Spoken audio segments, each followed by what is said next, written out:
Hi viewers, welcome to idli chutney sambar channel. இன்றைக்கி நம்ம சேனலில் பார்க்க போகிற ரெசிபிஸ் பொங்கல் ஸ்பெஷலில் நான் வந்து சக்கரை பொங்கல் இன்றைக்கி செஞ்சு காட்ட போகிறேன். எப்படி செய்யணும்னு பார்க்கலாம், வாங்க ரெசிபிக்குள்ளே போகலாம்.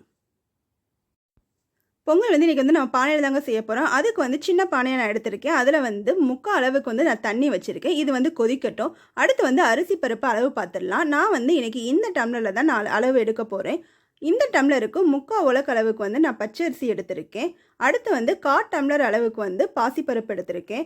1 டம்ளர் கணக்குக்கு முக்கால் டம்ளர் அளவுக்கு அரிசியும் பச்சரிசி பொங்கல் பச்சரிசியும் அதில் 1/4 அளவுக்கு வந்து நான் பாசிப்பருப்பு எடுத்திருக்கேன். இதை வந்து எடுத்து வச்சிடலாங்க. அடுத்து வந்து வெல்லத்தோட அளவு பார்த்துடலாம். நான் வந்து அதே டம்ளரில் வந்து 2 டம்ளர் அளவுக்கு வந்து நான் மண்டை வெல்லம் எடுத்திருக்கேன்.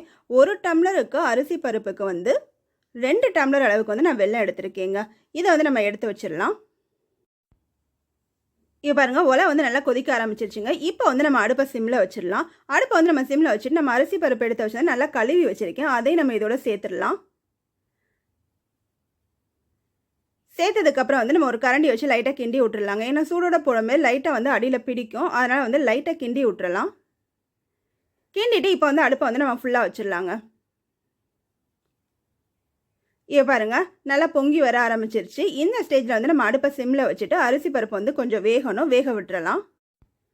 இப்போ வந்து நம்ம வெள்ளத்தை வந்து நம்ம காய்ச்சி எடுத்துடலாங்க. இதில் வந்து நான் 1/4 டம்ளர் அளவுக்கு வந்து தண்ணி விட்டுருக்கேன். எப்போல்லாம் நம்ம வெள்ளத்தில் வந்து மண் இருக்க தாங்க செய்யும். அதனால் ஒரு சேஃப்டிக்கு நம்ம காய்ச்சி வடிகட்டி வச்சிடலாம். இப்போ வந்து வெள்ளம் வந்து நல்லாவே கரைஞ்சிருச்சுங்க. இதை வந்து நம்ம ஃபில்டர் பண்ணி தனியாக எடுத்து வச்சிடலாங்க. அடுத்து வந்து அரிசி பருப்பு பார்த்திங்கன்னா உங்களுக்கு தெரியும், நல்லாவே வெந்துருச்சு. பாருங்கள், தண்ணியுமே நல்லாவே வற்றி இருக்குங்க. இப்போ உங்கள் கையில் இது மாதிரி எடுத்து இது பண்ணிங்கன்னா அரிசி வந்து நல்லா குலைவாக இருந்திருக்குங்க.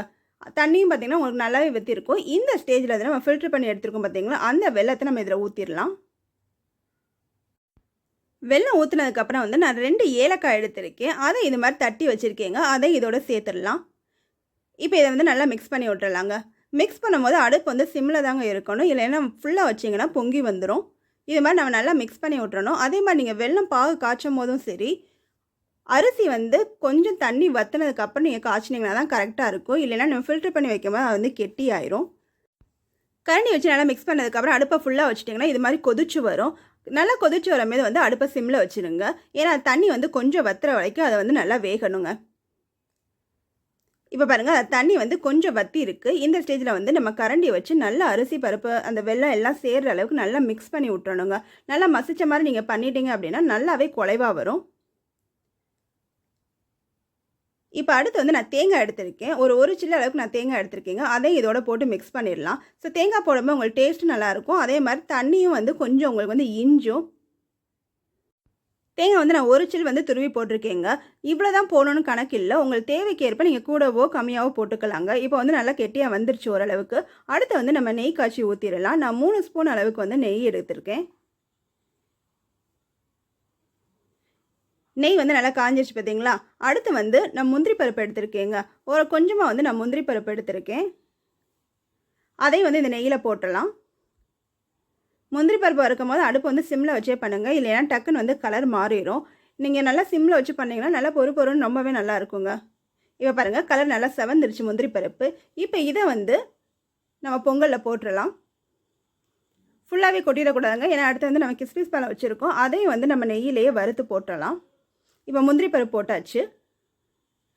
முந்திரி பருப்பு எவ்வளோ எடுத்தேனோ அதே அளவுக்கு வந்து நான் கிஸ்மிஸ் பழம் எடுத்திருக்கேன். அதையும் வந்து நம்ம நெய்யில் போட்டுடலாம். நல்லா மிக்ஸ் பண்ண வந்து நல்லா அது உப்பிக்கிட்டு வந்துடுங்க. ரொம்ப செவக்க விட்டுட்டா கசக்க ஆரம்பிச்சிடும். அதனால் டக்குன்னு பார்த்து நம்ம அடுப்பு அமர்த்திடலாம். இப்போ இதை வந்து அப்படியே நம்ம வந்து பொங்கலில் கொட்டிடலாம்.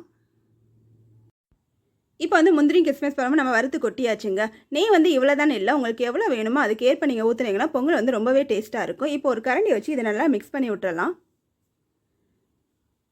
பாருங்கள், நல்லாவே சூப்பராகவே வந்துருச்சுங்க. ஸோ சூப்பரான சக்கரை பொங்கல் வந்து ரெடி ஆயிடுச்சுங்க.